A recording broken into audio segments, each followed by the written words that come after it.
Basically, eating disorder is actually a serious mental condition. Even though it is a psychological disorder, it is having severe impact on the physical status ಅಥವಾ physical condition of the patient. ಒಂದೇ ಕಾರಣದಿಂದ ಬರುವಂತದಲ್ಲ, ಇದು ಸಾಧಾರಣ genetical ಇದೆ, hereditary ಕೂಡ ಇದೆ, ಹಾಗೂ social, psychosocial ಅಂದ್ರೆ ಒಡನಾಟ ಇರ್ಬೋದು, ಸರೌಂಡಿಂಗ್ ಅಟ್ಮಾಸ್ಫಿಯರ್ ಇರ್ಬೋದು. ಸೊ ಇವೆಲ್ಲ ಮ್ಯಾಟರ್ ಆಗುತ್ತೆ. ಕೋವಿಡ್ ಟೈಮಲ್ಲಿ ಮನೇಲಿ ಇದ್ದಿ ವೇಟ್ ಏನಾದೆ, ನನಗೆ ಈಗ ಉಸಿರಾಡಕ್ಕೂ ತೊಂದರೆ ಆಗುತ್ತೆ, ನನಗೆ ಒಂದು ಪಾಯ್ಸನ್ ಕೊಡಿ ಅಂತ ಕೆಲವು ಪೇಷಂಟ್ಸ್ ಬಂದಿದ್ದಾರೆ ನಂಗಂತ. ಅಷ್ಟು ದಪ್ಪ ಇದ್ದವರು, 204 kg ಇರುವಂಥವ್ರು. ಏನೋ ತಿನ್ನಮ್ಮ, ನೀನು ಯಾಕೆ ಊಟನೇ ಮಾಡ್ತಿಲ್ಲ, ಎಷ್ಟು ತಳ್ಳಿಗಿದ್ಯಾ ಅಂತಾರೆ. ಅಯ್ಯೋ ನಾನು ದಪ್ಪ ಇದ್ದೀನಿ. ಇವೊಂದು ಅವರು ನಾರ್ಮಲ್ ಅಂದರೆ ದಪ್ಪ ಇಲ್ಲ ಅಂದ್ರೂ ದಪ್ಪ ಇದ್ದೀನಿ ಅಂತ ಅನ್ಕೊಂತಿರ್ತಾರೆ. This are all psychological. ಅವ್ರಿಗೆ ಎಲ್ಲೋ ಒಂಥರ ಈ they get influenced by social media ಅಥವಾ they start comparing with others. So ಅವಾಗ ಏನಾಗುತ್ತೆ ಅಂದರೆ is a disease sir. Anorexia nervosa ಅನ್ನೋದು ಒಂದು ಡಿಸೀಸ್. ಸಾಧಾರಣವಾಗಿ ಅವರಿಗೆ ಕೌನ್ಸಿಲಿಂಗ್ ಬೇಕಾಗುತ್ತೆ. They are always in the state of denial. ನನಗೆ ಇಲ್ಲ, ನಾನು ದಪ್ಪ ಇದ್ದೀನಿ, ಇಲ್ಲಮ್ಮ ನೀನು ದಪ್ಪ ಇಲ್ಲ ಅಂದ್ರೆ ನಾನು ದಪ್ಪ ಇದ್ದೀನಿ. ಇವು ಟಿಪಿಕಲ್. ಈ ಥರ ನಿಮ್ಮ ಸ್ನೇಹಿತರಿದ್ರೆ ಅವರಿಗೆ ಅನೋರೆಕ್ಸಿಯಾ ನರ್ವೋಸಾ ಇದೆ ಅಂತ. ಅವರಲ್ಲೇ ಡೆಫಿನೆಟ್ಲಿ ಹೇರ್ ಲಾಸ್ ಆಗುತ್ತೆ, ಸ್ಕಿನ್ ಎಲ್ಲ ಡ್ರೈ ಆಗುತ್ತೆ, ಸಿಡಿತಿರ್ತಾರೆ, ಇರಿಟಬಲ್ ಇರ್ತಾರೆ, ಕೆಲವು ಸರಿ ದೇ ಗೋಯಿಂಗ್ ಟು ಡಿಪ್ರೆಷನ್. ಈ ಬಿಂಜ್ ಈಟಿಂಗ್ ಡಿಸಾರ್ಡರ್ಸ್ ಅಲ್ಲಿ ಏನ್ ಮಾಡ್ತಾರೆ, ಚೆನ್ನಾಗಿ ತಿನ್ಬಿಡ್ತಾರೆ, ಬಟ್ ಈ ತರದ್ ಏನು ಮಾಡಲ್ಲ. ಚೆನ್ನಾಗಿ ತಿಂತಾ ಇರ್ತಾರೆ, ವಾರಕ್ಕೆ 1-2 ಸರಿ ಚೆನ್ನಾಗಿ ತಿನ್ಬಿಡ್ತಾರೆ. ಅದ್ರ ತಕ್ಕಂಗೆ ಎಕ್ಸಸೈಸ್ ಮಾಡಲ್ಲ, ಅದ್ರ ತಕ್ಕಂಗೆ ಏನೋ ಒಂದು ಬೇರೆ ರೀತಿಯಾದ ಒಂದು ರೆಕ್ಟಿಫಿಕೇಶನ್ ಮೆಷರ್ ತಗೊಳಲ್ಲ. ಇದನ್ನ 1 ವಾರ ಮಾಡಿದ್ರೆ ಸರಿ, ಅಥವಾ 1-2 ದಿನ. ಈಗ ಕೆಲವೊಮ್ಮೆ ಹಬ್ಬ ಹುಣ್ಣಿಮೆ ಇರುತ್ತೆ, ಜಾತ್ರೆ ಇರ್ತವೆ, ಈ ಸಂದರ್ಭದಲ್ಲಿ ಮದುವೆ ಇರುತ್ತೆ, ಓಕೆ. ಕೆಲವೊಮ್ಮೆ ಇದನ್ನ ವಾರಕ್ಕೆ ಈ ಥರ 1 ದಿವಸ ಅಥವಾ 2 ದಿವಸ ಮಾಡಿ ಕನಿಷ್ಠ 3 ತಿಂಗಳಿಗೆ ಮಾಡಿದ್ರೆ ಇದು ನಾಟ್ ನಾರ್ಮಲ್. ಆಲ್ಕೋಹಾಲ್ ಅಡಿಕ್ಷನ್, ಆಮೇಲೆ ಸ್ಮೋಕಿಂಗ್ ಅಡಿಕ್ಷನ್ ಅಥವಾ ಡ್ರಗ್ ಅಡಿಕ್ಷನ್ ಥರ ನಾವು ಈ ಈಟಿಂಗ್ ಡಿಸಾರ್ಡರ್ನ ಅಡಿಕ್ಷನ್ ಕೆಟಗರಿಗೆ ಹಾಕೋಕ್ಕಾಗಲ್ಲ, ಅಥವಾ ಸಬ್ಸ್ಟೆನ್ಸ್ ಅಡಿಕ್ಷನ್ ಕೆಟಗರಿಗೆ ಹಾಕೋಕ್ಕಾಗಲ್ಲ. But the pathway is more or less same. Anorexia nervosa patient ಅವರು ಊಟನೂ ನೆಟ್ಟು ತಿನ್ನೋದಿಲ್ಲ, ನೀರು ನೆಟ್ಟು ಕುಡಿಯೋದಿಲ್ಲ. So they will end up with malnutrition and dehydration. ಇವತ್ತು ನಮ್ಮ ಇಡೀ ಪ್ರಪಂಚದಲ್ಲಿ ಒಂದು ಗನ್ ಪೌಡರ್ಗಿಂತ ಮೋಸ್ಟ್ ಡೇಂಜರಸ್ ಥಿಂಗ್ ಏನಂದ್ರೆ ಡಯಾಬಿಟಿಸ್ ಮೆಲಿಟಸ್, ಅಂದ್ರೆ ಸಕ್ಕರೆ ಕಾಯಿಲೆ. ನಾನು ತೆಳ್ಳಗೆ ಇದ್ದೀನಿ ಸರ್, ಎಷ್ಟು ತಿಂದ್ರೂ ದಪ್ಪ ಆಗಲ್ಲ ಅಂತಾರೆ. ಕೆಲವರು ಹೇಳ್ತಾರೆ ನಾನು ಏನು ತಿನ್ನೋದಿಲ್ಲ ಸರ್, ದಪ್ಪ ಆಗಿದ್ದೀನಿ ಅಲ್ವಾ. ಸೊ ಇದ್ರ ಎಲ್ಲದು ಕೆಲವು ಜೆನೆಟಿಕಲಿ ನಾವು ಪಡೆದಂಥದ್ದು ಇರುತ್ತೆ. ಈಗ ಸಾಧಾರಣವಾಗಿ 220 - ಏಜ್. ಈಗ ನನ್ನ ಏಜು 220 - 46. ಅಂದ್ರೆ ನಾನು ಓಡ್ಬೇಕಾದ್ರೆ ನನ್ನ ಹಾರ್ಟ್ ರೇಟ್ ಅಲ್ಲಿ ಟಚ್ ಆಗಬೇಕು. ಈಗ ಮಹಿಳೆಯರಲ್ಲಿ ಈ ತರ ಪ್ರಾಬ್ಲಮ್ ಆಯ್ತು ಅಥವಾ ಈಟಿಂಗ್ ಡಿಸಾರ್ಡರ್ ಬಂತು ಅಂತ ಹೇಳಿದ್ರೆ ಅವರಿಗೆ ಮೆನ್ಸ್ಟ್ರುವಲ್ಗೆ ಏನಾದರೂ ಪ್ರಾಬ್ಲಮ್ ಆಗುತ್ತಾ, ಅಥವಾ ಮೆನೋಪಾಸ್ ಏನಾದರೂ ಕಾರಣ ಆಗುತ್ತಾ, ಇದು ಹೇಗೆ?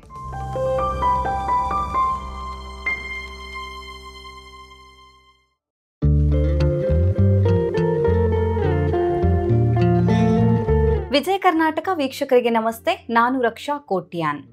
ಈಟಿಂಗ್ ಡಿಸಾರ್ಡರ್ ಈ ಪದವನ್ನು ತುಂಬ ಜನ ಕೇಳಿರ್ಲಿಕ್ಕಿಲ್ಲ. ಯಾಕೆಂತ ಹೇಳಿದ್ರೆ ಈಟಿಂಗ್ ಡಿಸಾರ್ಡರ್ ಅಂತ ಹೇಳಿದ್ರೆ ತುಂಬ ಜನರಿಗೆ ಅದು ಏನು ಅನ್ನೋದು ಗೊತ್ತಿಲ್ಲ.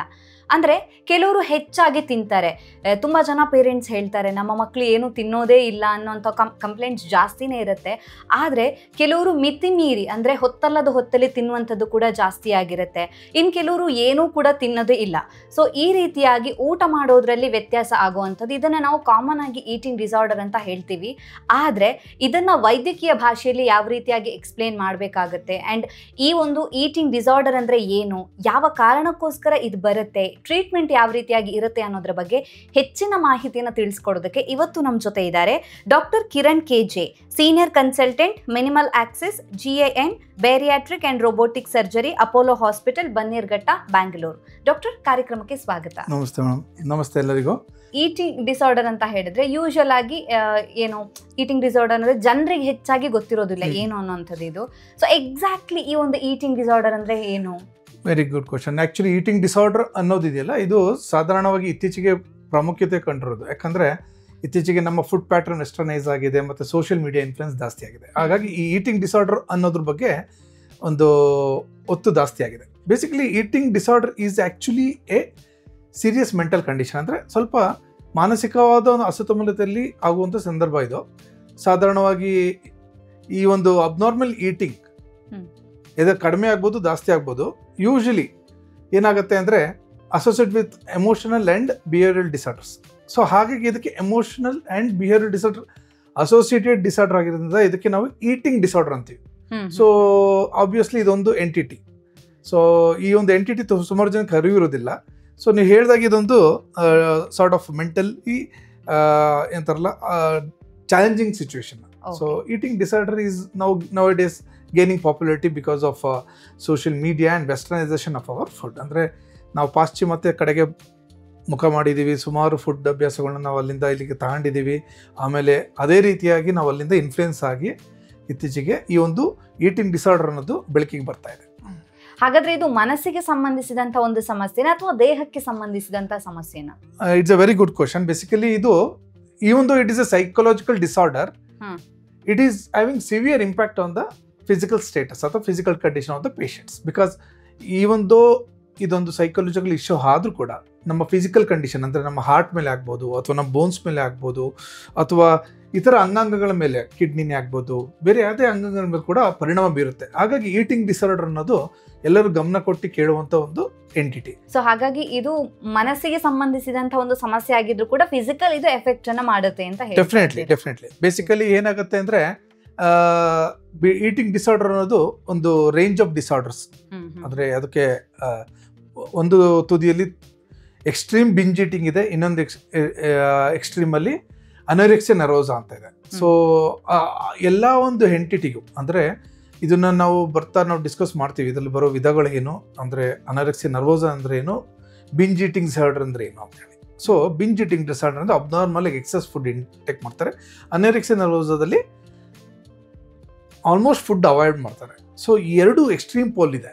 ಸೊ ಈ ಎಕ್ಸ್ಟ್ರೀಮ್ ಪೋಲಲ್ಲೂ ಕೂಡ ನಮ್ಮ ದೇಹಕ್ಕೆ ತುಂಬಾ ತೊಂದರೆ ಆಗ್ತವೆ. ಡಾಕ್ಟರ್, ಯಾವೆಲ್ಲ ಕಾರಣಕ್ಕೋಸ್ಕರ ಈ ಒಂದು ಈಟಿಂಗ್ ಡಿಸಾರ್ಡರ್ಸ್ ಒಬ್ಬ ಮನುಷ್ಯನನ್ನ ಕಾಡುತ್ತೆ? ಬೇಸಿಕಲಿ ಈ ಈಟಿಂಗ್ ಡಿಸಾರ್ಡರ್ಸ್ ಅನ್ನೋದು ಮಲ್ಟಿಫ್ಯಾಕ್ಟೋರಿಯಲ್, ಅಂದ್ರೆ ಮಲ್ಟಿಫ್ಯಾಕ್ಟೋರಿಯಲ್ ಅನ್ನೋದಕ್ಕೆ ಒಂದೇ ಕಾರಣದಿಂದ ಬರುವಂಥದ್ದಲ್ಲ. ಇದು ಸಾಧಾರಣ ಜೆನೆಟಿಕಲ್ ಇದೆ, ಹೆರಿಡಿಟ್ರಿ ಕೂಡ ಇದೆ, ಹಾಗೂ ಸೈಕೋಸೋಷಿಯಲ್ ಅಂದರೆ ನಮ್ಮ ಈ ಒಂದು ಸೋಷಿಯಲ್ ಅಟ್ಮಾಸ್ಫಿಯರ್, ನಮ್ಮ ಒಡನಾಟ ಇರ್ಬೋದು, ಸರೌಂಡಿಂಗ್ ಅಟ್ಮಾಸ್ಫಿಯರ್ ಇರ್ಬೋದು. ಸೊ ಇವೆಲ್ಲ ಮ್ಯಾಟ್ರ್ ಆಗುತ್ತೆ. ಹೇಗೆ ಎಫೆಕ್ಟ್ ಆಗುತ್ತೆ? ಈಗ ಸರೌಂಡಿಂಗ್ಸ್ ಹೇಳಿದ್ರಲ್ವ ನೀವು, ಹೇಗೆ ಎಫೆಕ್ಟ್ ಆಗುತ್ತೆ? ಸರೌಂಡಿಂಗ್ ಹೇಗೆ ಎಫೆಕ್ಟ್ ಆಗುತ್ತೆ ಅಂದರೆ, ಈಗ ನಿಮಗೆ ಜನ ಮಾತಾಡ್ತಾ ಛೇಡಿಸ್ತಾರೆ, ನೀನು ದಪ್ಪ ಇದೆಯಾ, ನೀನು ತೆಳ್ಳಗಿದೆಯಾ ಅಂತ. ಸೊ ಕೆಲವರು ಒಂದೇ ಥರವಾಗಿ ಎಲ್ಲ ರೀತಿ ಪರ್ಸನ್ಸ್ ಇರೋದಿಲ್ಲ. ಒಬ್ಬೊಬ್ರು ಪರ್ಸನಾಲಿಟಿ ಬೇರೆ ಥರ ಇರುತ್ತೆ. ಒಬ್ಬೊಬ್ರು ಇಂಪಲ್ಸಿವ್ ಇರ್ತಾರೆ, ಒಬ್ಬೊಬ್ರು ಲೋ ಪ್ರೊಫೈಲ್ ಇರ್ತಾರೆ, ಕೆಲವರು ಪರ್ಫೆಕ್ಷನಿಸ್ಟ್ ಆಗಿ ಟ್ರೈ ಮಾಡ್ತಿರ್ತಾರೆ. ಸೊ ಈ ವೇರಿಯಡ್ ಪರ್ಸನಾಲಿಟಿ ಇರುತ್ತೆ. ಸೊ ಎಲ್ಲ ಪರ್ಸನಾಲಿಟಿಗಳು ಸಮಾಜದಲ್ಲಿ ಇನ್ನೊಬ್ರು ಹೇಳೋದನ್ನ ಒಂದೇ ರೀತಿ ತಾಂತಾರಂತ ಇರೋದಿಲ್ಲ. ಹಾಗಾಗಿ ಈ ಸೋಷಿಯಲ್ ಫ್ಯಾಕ್ಟರ್ಸ್ ಮತ್ತು ಎನ್ವಿರಾನ್ಮೆಂಟಲ್ ಫ್ಯಾಕ್ಟರ್ಸ್ ಅಂತೀವಲ್ಲ, ಇದು ತುಂಬ ಮ್ಯಾಟ್ರ್ ಆಗುತ್ತೆ. ಓಕೆ ಜೆನೆಟಿಕಲಿ ಎಲ್ರಿಗೂ ಕೂಡ ಬಂದೇ ಬರುತ್ತಾ? ಸಾಧಾರಣವಾಗಿ ಜೆನೆಟಿಕಲಿ ಇದು ಫ್ಯಾಮಿಲಿಯಲ್ಲಿ ಇದ್ದವರಲ್ಲಿ ಕೆಲಸರಿ ಅದು ಇನ್ಹೆರಿಟ್ ಆಗೋ ಚಾನ್ಸಸ್ ಇರುತ್ತೆ. ಎಸ್ಪೆಷಲಿ ನಾವು ಹೇಳೋದಾದರೆ ನಾವು ಒಬೇಸ್ ಪೇಷಂಟ್ಸ್ ನೋಡ್ತೀವಿ. ಅದು ಹೇಗೆ ಬರುತ್ತೆ ಜೆನೆಟಿಕಲಿ ಅಂತಲೂ ಕೆಲವು ಹೇಳ್ತಾರೆ. ಸೊ ಕೆಲವೊಂದು ಡಿಸೀಸಸ್ ಇದೆ, ಪ್ರೆಡರ್-ವಿಲ್ಲಿ ಸಿಂಡ್ರೋಮ್ ಅಂತೇಳಿ. ಅಲ್ಲಿ ಜೆನೆಟಿಕಲಿ ಕೆಲವು ಪ್ಯಾಟರ್ನಲ್ ಕ್ರೋಮೋಸೋಮ್ ಡಿಲೀಷನ್ ಆಗ್ತವೆ. ಆ ಸಂದರ್ಭದಲ್ಲಿ ಪೇಷಂಟ್ ವಿಲ್ ಬಾರ್ನ್ ಒಬೇಸ್. ಹುಡ್ದಾಗಲೇ ಸ್ವಲ್ಪ ಸಣ್ಣದಾಗಿ ದಪ್ಪದಾಗಿರ್ತಾರೆ, ಕೈ ಕಾಲೆಲ್ಲ ಸಣ್ಣದಿರ್ತವೆ. ಇದಕ್ಕೆ ಇವೆಲ್ಲ ಜೆನೆಟಿಕ್ಸ್ ಇಂದ ಬರುವಂಥದ್ದು. ಸೊ ಹೀಗೆ ಸುಮಾರು ಜೆನೆಟಿಕ್ ಅಂಶಗಳು ಕೂಡ ಇದಾವೆ.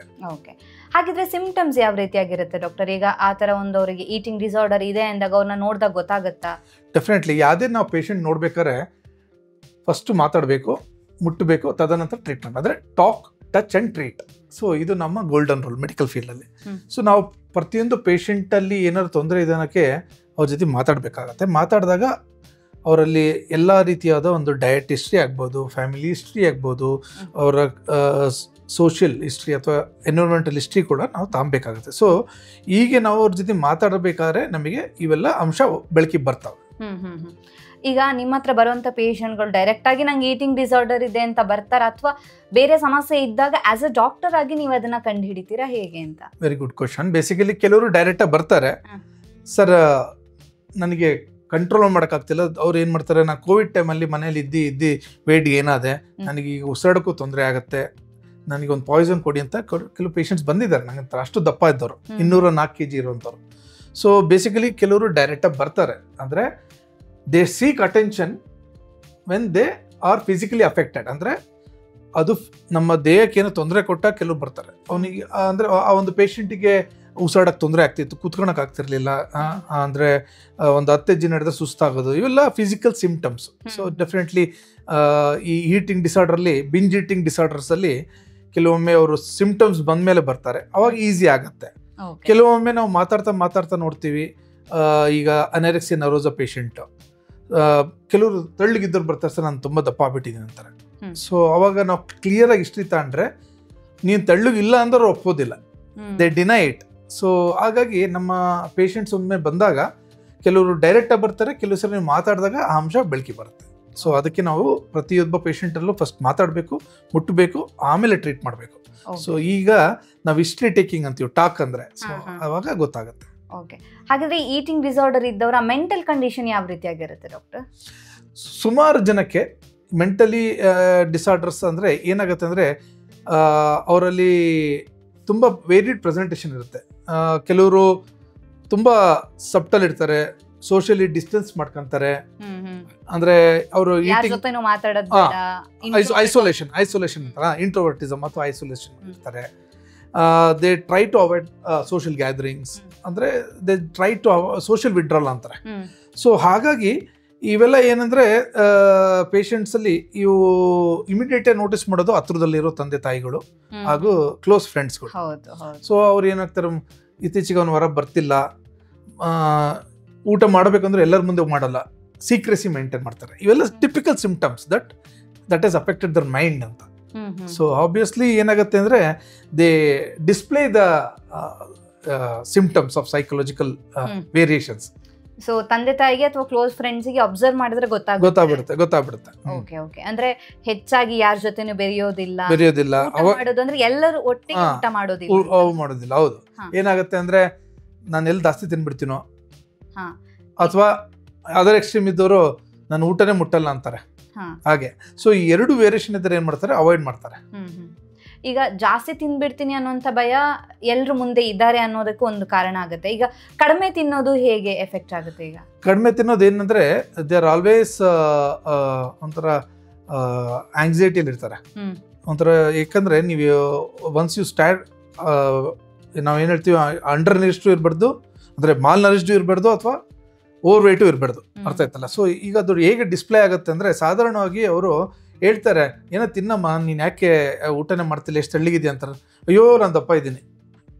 ಇವೊಂದು ಅವರು ನಾರ್ಮಲ್ ಅಂದರೆ ದಪ್ಪ ಇಲ್ಲ ಅಂದ್ರೂ ದಪ್ಪ ಇದ್ದೀನಿ ಅಂತ ಅನ್ಕೊಂತಿರ್ತಾರೆ. This are all psychological. Okay okay, ಅದಕ್ಕೆ ಇದ್ದವರು ಕೂಡ ನಾನು ದಪ್ಪ ಇದ್ದೀನಿ ಅಂತ ಅನ್ಕೊಂತಾರೆ. ಈ ತರ ತುಂಬಾ ಪೇಷಂಟ್ಸ್ ಬರ್ತಾರೆ ನಮ್ಮಲ್ಲಿ, ನಾರ್ಮಲ್ ಇರ್ತಾರೆ. ಅವ್ರಿಗೆ ಎಲ್ಲೋ ಒಂಥರ ಈ they get influenced by social media, ಅಥವಾ they start comparing with others. So ಅವಾಗ ಏನಾಗುತ್ತೆ ಅಂದ್ರೆ is a disease sir. Anorexia nervosa ಅನ್ನೋದು ಒಂದು ಡಿಸೀಸ್. ಸಾಧಾರಣವಾಗಿ ಅವರಿಗೆ ಕೌನ್ಸಿಲಿಂಗ್ ಬೇಕಾಗುತ್ತೆ. They are always in the state of denial. ನನಗೆ ಇಲ್ಲ, ನಾನು ದಪ್ಪ ಇದ್ದೀನಿ, ಇಲ್ಲಮ್ಮ ನೀನು ದಪ್ಪ ಇಲ್ಲ ಅಂದ್ರೆ ನಾನು ದಪ್ಪ ಇದ್ದೀನಿ. ಇವು ಟಿಪಿಕಲ್. ಈ ತರ ನಿಮ್ಮ ಸ್ನೇಹಿತರಿದ್ರೆ ಅವರಿಗೆ ಅನೋರೆಕ್ಸಿಯಾ ನರ್ವೋಸಾ ಇದೆ ಅಂತ. ಓಕೆ ಓಕೆ, ಸೊ ನೀವು ಹೇಳ್ದಂಗೆ ಕ್ಲೋಸ್ ಫ್ರೆಂಡ್ಸ್ ಅಥವಾ ಫ್ಯಾಮಿಲಿಲಿ ಯಾರಾದ್ರೂ ಅಬ್ಸರ್ವ್ ಮಾಡಿದ್ರೆ ಗೊತ್ತಾಗುತ್ತೆ ಈ ವಿಷಯ ಇದೆ ಅಂತ ಹೇಳಿ. ಈಗ ಊಟ ಮಾಡ್ಬೇಕಾದ್ರೆ ಅವರು ಕ್ಯಾಲೋರಿ ಕೌಂಟ್ ಮಾಡ್ತಾರ, ಲೈಕ್ ನಾನು ತಿಂತಾ ಇದ್ದೀನಿ, ತಿಂದ್ರೆ ದಪ್ಪ ಆಗ್ತೀನಿ, ಆ ತರ ಮೆಂಟಾಲಿಟಿ ಇರುತ್ತಾ? ಹೇಗೆ? ಡೆಫಿನೆಟ್ಲಿ ಇರುತ್ತೆ. They avoid certain foods, they restrict the food intake. Anorexia nervosa ಪೇಷಂಟಿಗೆ ನಾವು ಹೇಳೋದು restrictive, they restrict the food intake. They are very selective. ಬೇರೆ ಈಗ ಫಿಸಿಕಲ್ ಅಪಿಯರೆನ್ಸ್ ಅಲ್ಲಿ ನೋಡೋದಾದ್ರೆ ಹೇರ್ ಲಾಸ್ ಆಗೋದು, ಡ್ರೈ ಸ್ಕಿನ್, ಆ ತರ ಸಿಂಪ್ಟಮ್ಸ್ ಏನಾದ್ರು ಇರುತ್ತಾ? ಡೆಫಿನೆಟ್ಲಿ. ಈಗ ನಾವು ಮಾತಾಡ್ತಿರೋದು lower pole of the eating disorder, ಅಂದ್ರೆ ಅನೋರೆಕ್ಸಿಯಾ ನರ್ವೋಸಾ ಅಂತ ಪೇಷಂಟ್ಗಳಲ್ಲಿ. ಅವರಲ್ಲೇ ಡೆಫಿನೆಟ್ಲಿ ಹೇರ್ ಲಾಸ್ ಆಗುತ್ತೆ, ಸ್ಕಿನ್ ಎಲ್ಲ ಡ್ರೈ ಆಗುತ್ತೆ. ಯಾಕಂದ್ರೆ there will be significant nutrient loss ಅಥವಾ ವೈಟಮಿನ್ ಲಾಸ್ ಆಗ್ತಾ ಇರುತ್ತೆ. ಸೊ ಹಾಗಾಗಿ ಏನಾಗುತ್ತೆ ಅಂದ್ರೆ they will lead to hair loss, dry skin, bones become very weak, and extreme ಸಿನಾರಿಯೋದಲ್ಲಿ they end up with cardiac failure as well. So ಹಾಗಾಗಿ ಇದು ಒಂದು ಈ disease will later on affect the physical condition of the body. Okay, so ಸಣ್ಣ ಇದ್ದು ಏನು ತಿನ್ನಲ್ಲ ಅಂತ ಯಾವುದೇ ಫುಡ್ ಅನ್ನ ಜಾಸ್ತಿ ತಗೊಳ್ದೇ ಇದ್ರೆ ಈ ರೀತಿಯಾದಂತ ಸಿಂಪ್ಟಮ್ಸ್. ಯಾಕಂದ್ರೆ ನೀವು ಪರ್ಟಿಕ್ಯುಲರ್ ಆಗಿ ಹೇಳಿದ್ರಿ, ಅವರ ಸ್ಕಿನ್ ಡ್ರೈ ಇರುತ್ತಾ, ಕೂದಲು ಉದುರು ಇರುತ್ತಾ ಅಂತ. ಅದು ಅದರ್ ಪೋಲ್, ಅಂದ್ರೆ ಅನೋರೆಕ್ಸಿಯಾ ನರ್ವೋಸಾ ಅನ್ನೋ ಕಂಡೀಷನ್ ಇರೋ ಪೇಷಂಟ್ಸ್ ಅಲ್ಲಿ ಸಾಧಾರಣವಾಗಿ ಡ್ರೈ ಸ್ಕಿನ್, ಆಮೇಲೆ ಏರ್ ಫಾಲ್, ಒಂಥರ ಅವರಿಗಲ್ಲಿ ಮ್ಯಾರಾಸ್ಮಿಕ್ ಲುಕ್ ಇರುತ್ತೆ. ಓಕೆ ಓಕೆ, ಇದು ಬಿಟ್ಟು ಬೇರೆ ಏನಾದ್ರು ಸಿಂಪ್ಟಮ್ಸ್ ನಿಮಗೆ ಗೊತ್ತಿರೋ ಹಾಗೆ, ಅಂದ್ರೆ ನಿಮ್ಮ ಹತ್ರ ಬರೋ ಪೇಷಂಟ್ಗಳಲ್ಲಿ? ನೀವು ಕೇಳೋ ಪ್ರಶ್ನೆಯಲ್ಲಿ ಎರಡು ವಿಧ ಇದೆ. ಒಂದು ಕಡಿಮೆ ತಿನ್ನೋರಲ್ಲಿ, ಆಬ್ವಿಯಸ್ಲಿ ಅವರಿಗೆ ಎಲ್ಲ ಸಿಂಪ್ಟಮ್ಸ್ ಏನಾಗುತ್ತೆ, ಅಲ್ಟಿಮೇಟ್ಲಿ ನಮ್ಮ body react to what we feed it ಅಲ್ವಾ. ನಾವು ಏನು ಕೊಡ್ತೀವೋ ಅದನ್ನ ಅದು ತೋರಿಸುತ್ತೆ. ಈಗ ಅನೋರೆಕ್ಸಿಯಾ ನರ್ವೋಸಾದಲ್ಲಿ ಅವರು ಕಾನ್ಸ್ಟೆಂಟ್ ಲೋ ಫುಡ್ ಇಂಟೇಕ್ ಆದ್ರಿಂದ ಕ್ಯಾಲರಿ ಡಿಫಿಸಿಟ್ ಆದಾಗ ಇವೆಲ್ಲ ಕಣ್ಣಿಗೆ ಕಾಣುವಾಗೆ ವೆಯ್ಟ್ ರಿಡಕ್ಷನ್ ಆಗುತ್ತೆ, ಏರ್ ಲಾಸ್ ಆಗುತ್ತೆ, ಡ್ರೈ ಸ್ಕಿನ್ ಆಗುತ್ತೆ. ಅದರ್ ಪಾರ್ಟ್ ಅಂದ್ರೆ ದೇ ಬಿಕಮ್ ಮೋರ್ ಇರಿಟಬಲ್, ತುಂಬಾ ಇರಿಟಬಲ್ ಇರ್ತಾರೆ. ಆಮೇಲೆ ಅಂದ್ರೆ ಯಾರು ಏನು ಸ್ವಲ್ಪ ಮಾತಾಡಿದ್ರು ಸಿಡುಕ್ತಿರ್ತಾರೆ, ಇರಿಟಬಲ್ ಇರ್ತಾರೆ. ಕೆಲವು ಸರಿ they going to depression, especially irritability ತುಂಬಾ ಕಾಮನ್ ಇರುತ್ತೆ. ಸೊ ಕೆಲವರಲ್ಲಿ ಸೀಸರ್ಸ್ ಕೂಡ ಬರುತ್ತೆ. ಯಾಕಂದ್ರೆ ನಮ್ಮ ನರಕ್ಕೂ ಕೂಡ ಏನಾರ ನ್ಯೂಟ್ರಿಷನ್ ಬೇಕಲ್ವಾ. ಸೊ ಹಾಗಾಗಿ ಇವೆಲ್ಲ ಎಕ್ಸ್ಟ್ರೀಮ್ ಎಂಡ್ ಅಲ್ಲಿ ಫಿಸಿಕಲ್ ಸಿಂಪ್ಟಮ್ಸ್ ಅಂತ ಬಂದೇ ಬರುತ್ತೆ. ಹಾಗಾಗಿ ಹೆಚ್ಚು ತಿನ್ನುವುದು ಮತ್ತೆ ತಿನ್ನದೇ ಇರೋದು ಅಂದ್ರೆ ಕಡಿಮೆ ತಿನ್ನೋದು ಎರಡೂ ಕೂಡ ಈಟಿಂಗ್ ಡಿಸಾರ್ಡರ್ ಆಗಿರುತ್ತೆ. Extremely correct. ಎರಡು ಕೂಡ ಎಕ್ಸ್ಟ್ರೀಮ್ ಪೋಲ್ಸ್ ಅಲ್ಲಿ ಇದಾವೆ. ಒಂದು ಬಿಂಜ್ ಈಟಿಂಗ್ ಡಿಸಾರ್ಡರ್, ಇನ್ನೊಂದು ಅನೆರೆಕ್ಸಿಯಾ ನರ್ವೋಸಾ. ಹಾಗೆ ಇನ್ ಬಿಟ್ವೀನ್ ಸುಮಾರು ಬರ್ತವೆ. ಬುಲಿಮಿಯಾ ನರ್ವೋಸಾ ಅಂತ ಹೇಳಿ. ಆಮೇಲೆ ಬಿಂಜ್ ಈಟಿಂಗ್ ಅಲ್ಲೇ ಕೆಲವು ಸರಿ ಗ್ರೇಸಿಂಗ್ ಸಿಂಡ್ರೋಮ್ ಅಂತ ಇರುತ್ತೆ, ಕೆಲವು ಸರಿ ಸ್ವೀಟ್ ಈಟಿಂಗ್ ಸಿಂಡ್ರೋಮ್ ಅಂತ ಬರುತ್ತೆ. ಸೊ ಹೀಗೆ ಸಬ್ ಕೆಟಗರಿ ನಾವು ಈಗ ಕೆಳಗಿಂದೆಲ್ಲ ಮಾತಾಡಿದ್ವಲ್ಲ, ಹಾಗೆ ಅದು ನೆಕ್ಸ್ಟ್ ಲೆವೆಲ್ ಬಗ್ಗೆ ಹೇಳ್ಬೇಕು ಅಂದ್ರೆ ಬುಲಿಮಿಯಾ ನರ್ವೋಸಾ ಅಂತ ಹೇಳಿ. ಪೇಷಂಟ್ ಕಾನ್ಶಿಯಸ್ ಇರ್ತಾರೆ ತಾವು ತೆಳ್ಳಗಾಗಬೇಕಂತೇಳಿ, ಬಟ್ ಅವ್ರಿಗೆ ಕಂಟ್ರೋಲ್ ಮಾಡೋಕ್ಕಾಗಲ್ಲ. So they start excessive eating, but they take rectification measures. Rectification measures ಅಂದ್ರೆ ತಾವು ಸೆಲ್ಫ್ ಇಂಡ್ಯೂಸ್ ವಾಮಿಟಿಂಗ್ ಮಾಡ್ಕೊಂತಾರೆ, ಲ್ಯಾಕ್ಸಿಟಿವ್ಸ್ ತಗೊಂತಾರೆ. ಸೊ ಇದು ಅವ್ರಿಗೆ ಏನಂದ್ರೆ ತಿನ್ಬಿಡ್ತಾರೆ, ಚೆನ್ನಾಗೆ ತಿಂದಾದ್ಮೇಲೆ ಕಾನ್ಶಿಯಸ್ ಆಗ್ಬಿಡ್ತಾರೆ, ಅಯ್ಯೋ ವೆಯ್ಟ್ ಗೇನ್ ಆಗ್ತೀನಲ್ಲ. ಸೊ ನೀವು ಹೇಳ್ದಂಗೆ ಎಕ್ಸ್ಟ್ರೀಮ್ ಅಲ್ಲಿರೋರು ಹೆಚ್ಚು ತಿಂತಾರೆ. ಇಲ್ಲ, ನಾನು ಹೇಳ್ತಿರೋದು ಅನೆರೆಕ್ಸಿಯಾ ನರ್ವೋಸಾ ಆದ್ಮೇಲೆ ಬುಲಿಮಿಯಾ ನರ್ವೋಸಾ ಅಂತ ಬರುತ್ತೆ. ಈ ಬುಲಿಮಿಯಾ ನರ್ವೋಸಾದಲ್ಲಿ ಏನ್ ಮಾಡ್ತಾರೆ, ಜನ ಚೆನ್ನಾಗಿ ತಿಂತಾರೆ, ಆಮೇಲೆ ಕಾನ್ಶಿಯಸ್ ಆಗ್ಬಿಡ್ತಾರೆ, ವೆಯ್ಟ್ ಗೇನ್ ಆಗ್ತೀನಿ ಅಂತ. So they start rectifying by vomiting, laxatives, self medication. This is not normal, but they do it. So ಈ ರೆಕ್ಟಿಫಿಕೇಶನ್ ಮೆಜರ್ಸ್ ಅಂತಾರಲ್ಲ, ಅವ್ರಿಗೆ ನಾವು ಬುಲಿಮಿಯಾ ನರ್ವೋಸಾ ಅಂತೀವಿ. ಸೊ ಅವ್ರಾಗ ಅವರೇ ವಾಮಿಟ್ ಮಾಡ್ಕೊಳಕ್ ಟ್ರೈ ಮಾಡ್ತಾರೆ, ಮತ್ತೆ ದಪ್ಪ ಆಗ್ತೀನಿ ಅಂತ ಮತ್ತೆ ಕಾನ್ಶಿಯಸ್ ಆಗ್ತಾರೆ. ಓಕೆ. ಸೊ ಅನೆರೆಕ್ಸಿಯಾ ನರ್ವೋಸಾ ಅಂದ್ರೆ ತಿನ್ನೋದೇ ಇಲ್ಲ ಅವರಿಗೆ. ನೀ ತೆಳ್ಳಗಿದೆಯಾ ಅಂದ್ರೂ ಕೂಡ ತಿನ್ನೋದೇ ಬಿಟ್ಬಿಟ್ಟಿರ್ತಾರೆ. ಬುಲಿಮಿಯಾ ನರ್ವೋಸಾ ಅಂತ ಅವರಿಗೆ ಚೆನ್ನಾಗಿ ತಿನ್ಬಿಡ್ತಾರೆ, ಆಮೇಲೆ ದೇ ಟ್ರೈ ಟೇಕಿಂಗ್ ರೆಕ್ಟಿವ್ ಅಂದ್ರೆ ಎಕ್ಸರ್ಸೈಸ್ ಮಾಡ್ಕೊಬಿಡ್ತಾರೆ ಒಂದೇ ಸರಿ. ಇವೆಲ್ಲ ಇದಕ್ಕೆ ನಾವು ಬುಲಿಮಿಯಾ ನರ್ವೋಸಾ ಅಂತೀವಿ. ಈ ಬಿಂಜ್ ಈಟಿಂಗ್ ಡಿಸಾರ್ಡರ್ಸ್ ಅಲ್ಲಿ ಏನ್ ಮಾಡ್ತಾರೆ, ಚೆನ್ನಾಗಿ ತಿನ್ಬಿಡ್ತಾರೆ, ಬಟ್ ಈ ತರದ್ ಏನು ಮಾಡಲ್ಲ, ಅವರು ಆ ಕಡೆ ಬರ್ತಾರೆ. ಇದು ತುಂಬಾ ಇಂಪಾರ್ಟೆಂಟ್. ಈಗ ನಾ ಅನೆರೆಕ್ಸಿಯಾ ನರ್ವೋಸಾ ಅಂದ್ರೆ ಏನು, ಬುಲಿಮಿಯಾ ನರ್ವೋಸಾ ಅಂದ್ರೆ ಏನು ಅಂತ ಹೇಳಿದೀನಿ, ಬಿಂಜ್ ಈಟಿಂಗ್ ಡಿಸಾರ್ಡರ್ ಅಂದ್ರೆ ಏನು ಅಂತ ಹೇಳಿದೀನಿ. ಸೊ ಇದು ಮೂರು ಟೈಪ್ಸ್ ಹಾಗಾದ್ರೆ. ಇದು ಬಿಟ್ಟು ಕೂಡ ಇದೆ. ಇದು ಬಿಟ್ಟು ಡಿಪ್ರೆಸಿವ್ ಬುಲಿಮಿಯಾ ಅಂತ, ಕೆಲವು ಡಿಪ್ರೆಸ್ಡ್ ಪೇಷಂಟ್ಸ್ ಅಲ್ಲಿ ತುಂಬಾ ಫುಡ್ ಇಂಟೇಕ್ ಇರುತ್ತೆ ವಿತೌಟ್ ಎನಿ ರೆಕ್ಟಿಫಿಕೇಶನ್. ತುಂಬಾ ತಿಂತಾನೆ ಇರ್ತಾರೆ. ಅವ್ರ ಮನ್ಸು ಡಿಪ್ರೆಷನ್ ಅಲ್ಲಿ they don't consider anything around them as A normal. Okay doctor, ಹಾಗಾದ್ರೆ ಈ ಈಟಿಂಗ್ ಡಿಸಾರ್ಡರ್ ಅಲ್ಲಿ ಮೇನ್ ಟೈಪ್ಸ್ ನೀವು ಹೇಳ್ದಂಗೆ ಈ ಮೂರೇ ಇರೋದು. ಬಿಂಜ್ ಈಟಿಂಗ್ ಡಿಸಾರ್ಡರ್, ಅನೆರೆಕ್ಸಿಯಾ ನರ್ವೋಸಾ, ಆಮೇಲೆ ಬುಲಿಮಿಯಾ ನರ್ವೋಸಾ ಅಂತ ಹೇಳಿ. ಅದು ಬಿಟ್ಟು ಕೆಲವು ಇದಾವೆ ರೆಸ್ಟ್ರಿಕ್ಟಿವ್ ಫುಡ್ ಇಂಟೇಕ್ ಡಿಸೀಸ್ ಅಂತ ಹೇಳಿ. ಇವೆಲ್ಲ ಏನಾಗುತ್ತೆ ಅಂದ್ರೆ ಇವಕ್ಕೆ ಈ ಎಲ್ಲೂ ಫಿಟ್ ಆಗದಿಲ್ಲವ್ರನ್ನ ಅಲ್ಲಿಗೆ ಹಾಕ್ತೀವಿ. ಸೊ ಸಾಧಾರಣವಾಗಿ ಒಂದು ಈ 4 to 5 ವೆರೈಟೀಸ್ ಬಗ್ಗೆ ಹೇಳಿದ್ದೀನಿ. ಅನೆರೆಕ್ಸಿಯಾ ನರ್ವೋಸಾ, ಬುಲಿಮಿಯಾ ನರ್ವೋಸಾ, ಡಿಪ್ರೆಸಿವ್ ಬುಲಿಮಿಯಾ, ಬಿಂಜ್ ಈಟಿಂಗ್ ಡಿಸಾರ್ಡರ್. ಈ ಬಿಂಜ್ ಈಟಿಂಗ್ ಡಿಸಾರ್ಡರ್ ಅಲ್ಲಿ ಸಬ್ ಕ್ಲಾಸಿಫಿಕೇಶನ್ ಕೂಡ ಇದೆ. ಹೇಗೆ ಅಂದ್ರೆ ಕೆಲವರು ಈ ಬಿಂಜ್ ಈಟಿಂಗ್ ಡಿಸಾರ್ಡರ್ ಹೇಗೆ ನಾವು ಹೇಳ್ತೀವಿ ಅಂದ್ರೆ, they excessively eat the food, ಅಂದ್ರೆ ಚೆನ್ನಾಗಿ ತಿಂತಾರೆ ವಿತೌಟ್ ಎನಿ ಕಾಂಪೆನ್ಸೇಟರಿ ಮೆಷರ್. ಅಂದ್ರೆ ಈಗ ತೆಳ್ಳಗಾದೇನೋ ಕಾನ್ಶಿಯಸ್ ಇರಲ್ಲ, ಅವ್ರಿಗೆ ತೆಳ್ಳಗಾಗಬೇಕನ್ನೋ ಕಾನ್ಶಿಯಸ್ ಇರಲ್ಲ, ಅಥವಾ ನಾನು ಜಾಸ್ತಿ ತಿಂದೆ ಅಂತ ಕಾನ್ಶಿಯಸ್ ಇರಲ್ಲ. They eat without any rectification measures. ಅಂದ್ರೆ ವಾಮಿಟಿಂಗ್ ಮಾಡ್ಕೊಳೋದೇ ಆಗ್ಲಿ, ಅಥವಾ ಲ್ಯಾಕ್ಸಿಟಿವ್ ತಗೊಳೋದೇ ಆಗ್ಲಿ, ಎಕ್ಸರ್ಸೈಸ್ ಮಾಡೋದು ಇರೋಲ್ಲ ಇವರಲ್ಲಿ. ಅದೇ ಡಿಫ್ರೆನ್ಸ್ ಡಿಪ್ರೆಸಿವ್ ಬುಲಿಮಿಯಾ ಮತ್ತು binge eating disorder. Okay. So ಇದು ಹೇಗೆ ನಾವು ಈ ಪೇಷಂಟ್ ಬಿಂಜ್ ಈಟಿಂಗ್ ಡಿಸಾರ್ಡರ್ ಇದೆ ಅಂತ ಹೇಳ್ತೀವಿ, ವಾರಕ್ಕೆ ಒಮ್ಮೆ ಈ ತರ ತಿಂದು ಇದನ್ನ ಕನ್ಸಿಸ್ಟೆಂಟ್ ಆಗಿ 3 ತಿಂಗಳು ಮಾಡಿದ್ರೆ ಇವರಿಗೆ ಬಿಂಜ್ ಈಟಿಂಗ್ ಡಿಸಾರ್ಡರ್ ಇದೆ ಅಂತ. ನಿಮ್ಮ ಸುತ್ತಲೂ ಯಾರಿಗಾರ ಈ ತರವಾಗಿ ವಾರಕ್ಕೊಂದ್ಸರಿ ಚೆನ್ನಾಗಿ ತಿನ್ಬಿಡ್ತಾನೆ, ಅಥವಾ ವಾರಕ್ಕೊಂದು 2-3 ಸರಿ ಚೆನ್ನಾಗಿ ತಿಂತಾನೆ, ಇದನ್ನ ಕಂಟಿನ್ಯೂಸ್ ಆಗಿ ಒಂದು 3 ತಿಂಗಳು ವಾರ ಮಾಡಿದ್ರೆ ಅವರಿಗೆ ಬಿಂಜ್ ಈಟಿಂಗ್ ಡಿಸಾರ್ಡರ್ ಇದೆ ಅಂತ ಅರ್ಥ.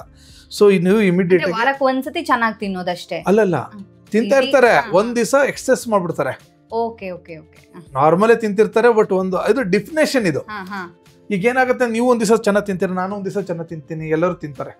ಸೊ ಏನಾಗುತ್ತೆ ಅಂದ್ರೆ, ನಾವು ಇದನ್ನ ಒಂದು ಪೇಷಂಟ್ ಈಗ ಜನತೆಗೆ ನಾವು ಹೇಳ್ತಿದ್ವಿ ಬಿಂಜ್ ಈಟಿಂಗ್ ಡಿಸಾರ್ಡರ್ ಅಂದ್ರೆ ಏನು ಅಂತ ಹೇಳಿ. ಸೊ ಬಿಂಜ್ ಈಟಿಂಗ್ ಡಿಸಾರ್ಡರ್ ಅಂದ್ರೆ ನಿಮ್ಮಲ್ಲಿ ಯಾರೋ ಒಬ್ಬ ಸ್ನೇಹಿತ ಅಥವಾ ನಿಮ್ಮ ಮಗನ ಅಥವಾ ನಿಮ್ಮ ಸಂಬಂಧಿಕರು ಚೆನ್ನಾಗಿ ತಿಂತಾ ಇರ್ತಾರೆ, ವಾರಕ್ಕೆ 1-2 ಸರಿ ಚೆನ್ನಾಗಿ ತಿನ್ಬಿಡ್ತಾರೆ, ಬಟ್ ಅದ್ರ ತಕ್ಕಂಗೆ ಎಕ್ಸಸೈಸ್ ಮಾಡಲ್ಲ, ಅದ್ರ ತಕ್ಕಂಗೆ ಏನೋ ಒಂದು ಬೇರೆ ರೀತಿಯಾದ ಒಂದು ರೆಕ್ಟಿಫಿಕೇಶನ್ ಮೆಷರ್ ತಗೊಳಲ್ಲ. ಇದನ್ನ ಒಂದು ವಾರ ಮಾಡಿದ್ರೆ ಸರಿ, ಅಥವಾ ಒಂದು 2 ಈಗ ಕೆಲವೊಮ್ಮೆ ಹಬ್ಬ ಹುಣ್ಣಿಮೆ ಇರುತ್ತೆ, ಜಾತ್ರೆ ಇರ್ತವೆ, ಈ ಸಂದರ್ಭದಲ್ಲಿ ಮದುವೆ ಇರುತ್ತೆ, ಓಕೆ. ಕೆಲವೊಮ್ಮೆ ಇದನ್ನ ವಾರಕ್ಕೆ ಈ ಥರ 1 ದಿವಸ ಅಥವಾ 2 ದಿವಸ ಮಾಡಿ ಕನಿಷ್ಠ 3 ತಿಂಗಳಿಗೆ ಮಾಡಿದ್ರೆ ಇದು ನಾಟ್ ನಾರ್ಮಲ್. ಸೊ ಆವಾಗ ಒಂದು ಡಯಟಿಷಿಯನ್ನೋ ಅಥವಾ ಬ್ಯಾರಿಟ್ರಿಕ್ ಸರ್ಜನ್ನು ಅಥವಾ ಎಂಡೋಕ್ರೈನಲಿಸ್ಟ್ ಕಾಣೋದು ಸೂಕ್ತ ಅಂತ ನನ್ನ ಅಭಿಪ್ರಾಯ. ಡಾಕ್ಟರ್, ಈಟಿಂಗ್ ಡಿಸಾರ್ಡರ್ ಅನ್ನುವಂಥದ್ದು ಬೇರೆ ಕೆಲವೊಂದು ಅಭ್ಯಾಸಗಳ ತರ ಇದು ಅಡಿಕ್ಷನ್ ತರ ಆಗುತ್ತಾ ಹೇಗೆ? ಈ ಒಂದು ಈಟಿಂಗ್ ಡಿಸಾರ್ಡರ್ ಅನ್ನೋದು ಇದೆಯಲ್ಲ, ಇದು ಸಬ್ಸ್ಟೆನ್ಸ್ ಅಡಿಕ್ಷನ್ಗೆ ಬರೋಂಥದ್ದಲ್ಲ, but the pattern of addiction follow ಮಾಡುತ್ತೆ. ಅಂದರೆ ನ್ಯೂರೋಜಿಕಲ್ ಪಾತ್ವೇ ಮತ್ತು ಈ ಬಿಹೇವಿಯರಲ್ ಪಾತ್ವೇ ಎಲ್ಲ is more or less closely resembling a substance abuse. But ಇದನ್ನ ಸಬ್ಸ್ಟೆನ್ಸ್ ಅಬ್ಯೂಸ್ ಕೆಟಗರಿಯಲ್ಲಿ ಅಡಿಕ್ಷನ್ ಅಂತ ಹಾಕಕ್ಕಾಗೋದಿಲ್ಲ, but it behaves the same pattern. So addiction ಅಂತ ಹೇಳೋದಕ್ಕಾಗೋದಿಲ್ಲ, ಬಟ್ ಈಗ ನೀವು ಹೇಳ್ದಂಗೆ ಕೆಲವರು ತಿನ್ನೋರು ಜಾಸ್ತಿ ತಿಂತಾನೆ ಇರ್ತಾರೆ, ಆತರ ಅದು ಕಂಟಿನ್ಯೂಸ್. ಅದೇ ಅದು ದ ಪ್ಯಾಟರ್ನ್ ಆಫ್ ಅಡಿಕ್ಷನ್. ಈಗ ಡ್ರಿಂಕ್ಸ್ ಮಾಡೋರು ಡ್ರಿಂಕ್ಸ್ ಮಾಡ್ತಾನೆ ಇರ್ತಾರೆ, ದಟ್ ಈಸ್ ಸಬ್ಸ್ಟೆನ್ಸ್ ಅಬ್ಯೂಸ್. ಹಾಗೆ ಬಿಂಜ್ ಈಟಿಂಗ್ ಮಾಡೋರು ಅದು they follow the same pattern of food cravings. Okay, so same kind of behavioural changes followed by the cravings. So more or less the neuronal pathway or the behavioral pattern is same, but substance abuse ಥರ ಇದನ್ನ ನಾವು ಒಂದು addiction ಥರ ಮಾಡೋಕ್ಕಾಗಲ್ಲ. ಈಗ alcohol addiction, ಆಮೇಲೆ smoking addiction ಅಥವಾ drug addiction ಥರ ನಾವು ಈ ಈಟಿಂಗ್ ಡಿಸಾರ್ಡರ್ನ ಅಡಿಕ್ಷನ್ ಕೆಟಗರಿಗೆ ಹಾಕೋಕ್ಕಾಗಲ್ಲ, ಅಥವಾ ಸಬ್ಸ್ಟೆನ್ಸ್ ಅಡಿಕ್ಷನ್ ಕೆಟಗರಿಗೆ ಹಾಕೋಕ್ಕಾಗಲ್ಲ. But the pathway is more or less same. ಅಂದ್ರೆ ಸಿಮಿಲರ್ ಪ್ಯಾಟರ್ನ್ ಫಾಲೋ ಇರ್ತಾರೆ, ಆ ಪ್ಯಾಟರ್ನ್ ಸೇಮ್ ಇರುತ್ತೆ. ಈಗ craving for food or avoiding the food, the other extreme, and the changes that repercuss. Ultimately it's going to lead to the physical and psychological changes in the body. Okay. ಈಗ ಮಹಿಳೆಯರಲ್ಲಿ ಈ ತರ problem ಆಯ್ತು ಅಥವಾ eating disorder ಬಂತು ಅಂತ ಹೇಳಿದ್ರೆ ಅವರಿಗೆ ಮೆನ್ಸ್ಟ್ರುವಲ್ಗೆ ಏನಾದರೂ ಪ್ರಾಬ್ಲಮ್ ಆಗುತ್ತಾ ಅಥವಾ ಮೆನೋಪಾಸ್ ಏನಾದರೂ ಕಾರಣ ಆಗುತ್ತಾ? ಇದು ಹೇಗೆ? You are absolutely true. ಏನಾಗುತ್ತೆ ಅಂದರೆ either extreme, ಅಂದರೆ ಎಕ್ಸ್ಟ್ರೀಮ್ ಒಬಿಸಿಸ್ ಪೇಷಂಟ್ಸ್ ಅಲ್ಲಿ patient will develop PCOD and all. Okay, so definitely in the other extreme also the cycles becomes irregular. So ಏನಾಗುತ್ತೆ ಅಂದರೆ malnutrition or over nutrition, excess nutrition is going to be, ಅಂದರೆ ಇದರಿಂದ ನಮ್ಮ ಲೇಡೀಸಲ್ಲಿ menstrual ಅಥವಾ ಮುಟ್ಟಾಗೋ ಸಮಸ್ಯೆಗಳಲ್ಲಿ variation ಬಂದೇ ಬರುತ್ತೆ. ಹಾಗೂ ಇದರಿಂದ ಪೇಷಂಟಿಗೆ ಬೇಗ ಮೆನೋಪಾಸ್ ಬರೋದಾಗ್ಬೋದು, ಅಥವಾ PCODs ಬರೋದೇ ಆಗಲಿ, ಅಥವಾ ಇನ್ಫರ್ಟಿಲಿಟಿ ಇಶ್ಯೂಸು ಜಾಸ್ತಿ ಆಗುತ್ತೆ. Definitely malnutrition or obesity ಎರಡೂ ಕೂಡ ಫೀಮೇಲಲ್ಲಿ ಮೆನ್ಸ್ಟ್ರೇಷನ್ ಅಥವಾ ಮೆನ್ಸ್ಟ್ರಲ್ ಸೈಕಲ್ ಅಥವಾ ಫರ್ಟಿಲಿಟಿ ಅಂದರೆ ಬಂಜೆತನ, ಸೊ ಎರಡಿಗೂ ತೊಂದರೆ ಕೊಡುತ್ತೆ. ಇದು valid point, good point.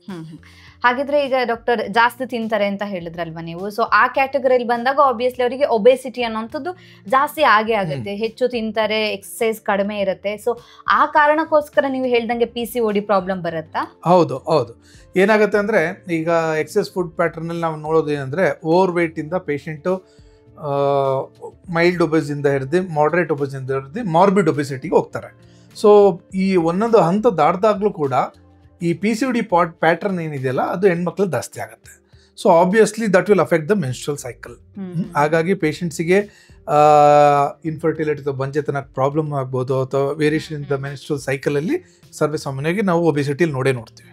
Okay, ಈಗ ಒಂದು ವೇಳೆ ಈ ಈಟಿಂಗ್ ಡಿಸಾರ್ಡರ್ ಅನ್ನ ಕೇರ್ಲೆಸ್ ಮಾಡಿ, ಅಯ್ಯೋ ಇದೇನಿಲ್ಲ ಬೇಕು ಅಂತ ತಿಂತಾ ಇದ್ದಾರೆ, ಸೊ ಇದೊಂದು ಡಿಸಾರ್ಡರ್ ಅಲ್ಲ ಅಂತ ಅನ್ಕೊಂಡು ಕೇರ್ಲೆಸ್ ಮಾಡಿದ್ರೆ ಅಥವಾ ನೆಗ್ಲೆಕ್ಟ್ ಮಾಡಿದ್ರೆ ಫ್ಯೂಚರ್ ಅಲ್ಲಿ ಇದು ಯಾವ ರೀತಿಯಾಗಿ ತೊಂದರೆನ ಉಂಟು ಮಾಡುತ್ತೆ? Definitely it's a good question. ಏನಾಗುತ್ತೆ, ಇದು ನಾವು ಇದನ್ನ ನೆಗ್ಲೆಕ್ಟ್ ಮಾಡಿದ್ರೆ ಇದು ಅದರದ್ದೇ ಆದ ಕಾನ್ಸಿಕ್ವೆನ್ಸಸ್ ಆಗುತ್ತೆ.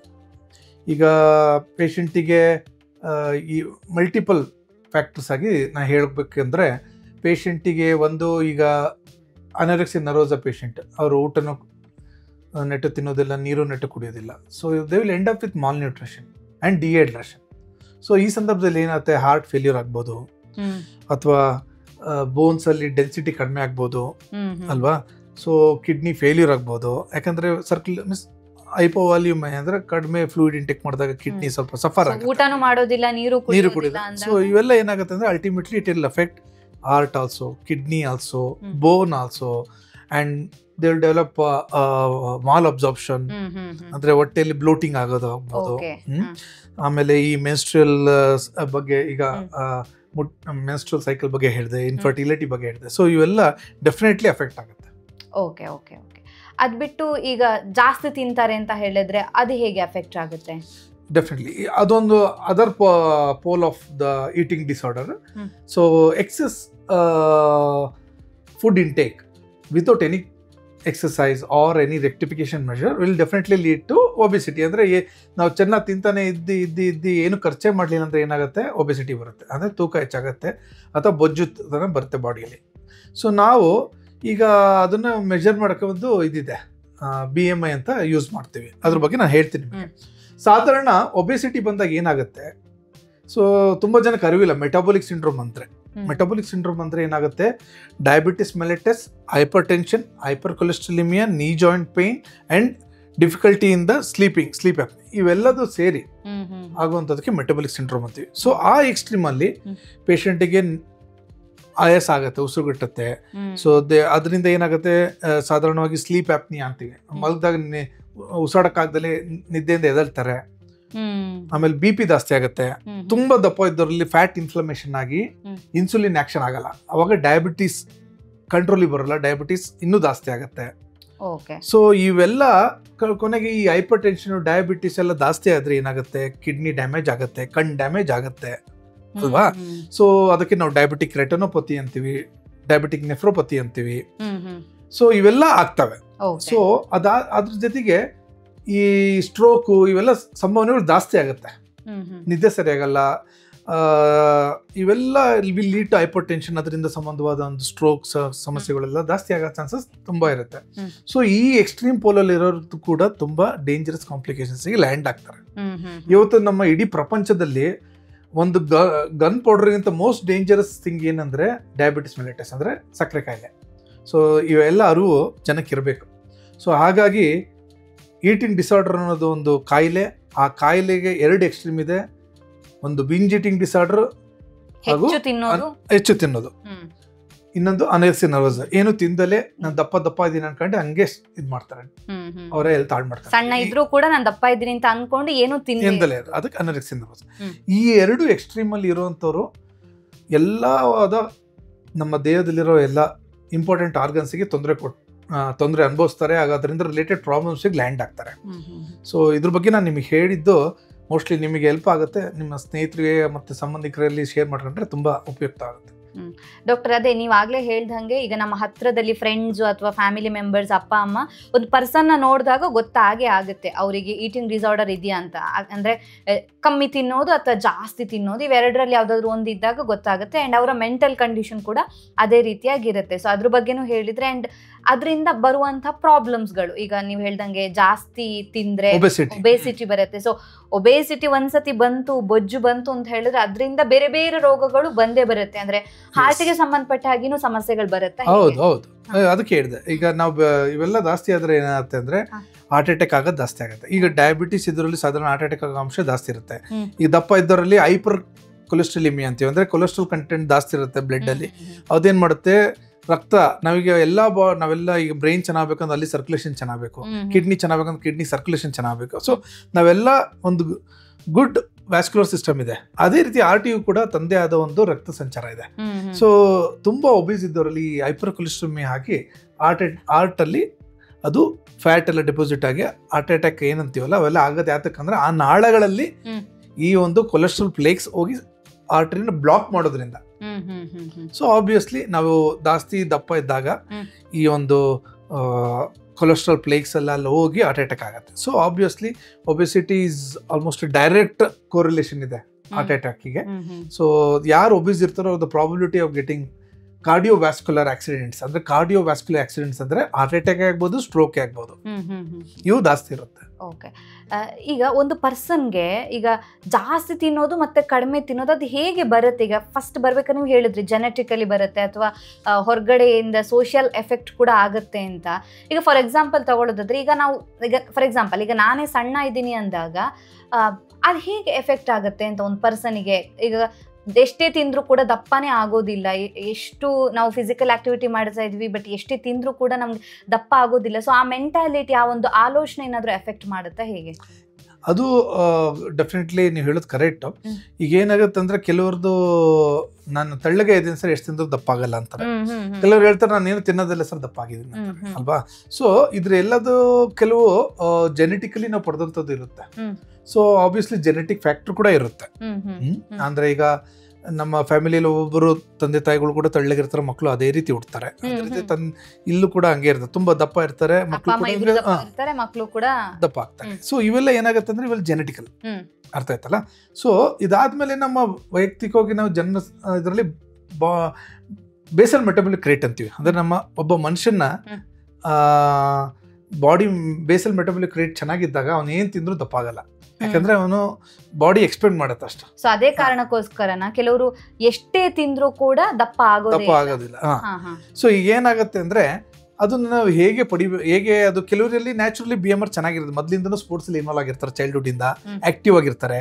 They are more expose to sunlight than ಈಗಿನ ಕಾಲದ ಮಕ್ಕಳಲ್ಲಿ ತುಂಬಾ ಈ ಡಿಜಿಟಲ್ ಎಲ್ಲ ಬಂದು they are not expose to the outdoor games. So ಇವೆಲ್ಲ ಸ್ವಲ್ಪ ಮೊದಲಿಂದನೂ ಆಡ್ತಾ ಬಂದವರಲ್ಲಿ ನ್ಯಾಚುರಲಿ BMR ಚೆನ್ನಾಗಿರುತ್ತೆ, ಅವ್ರಿಗೆ ತಿಂದಿದ್ದು ಅರಗಿಸ್ಕೊಳ್ಳೋ ಶಕ್ತಿ ಚೆನ್ನಾಗಿರುತ್ತೆ.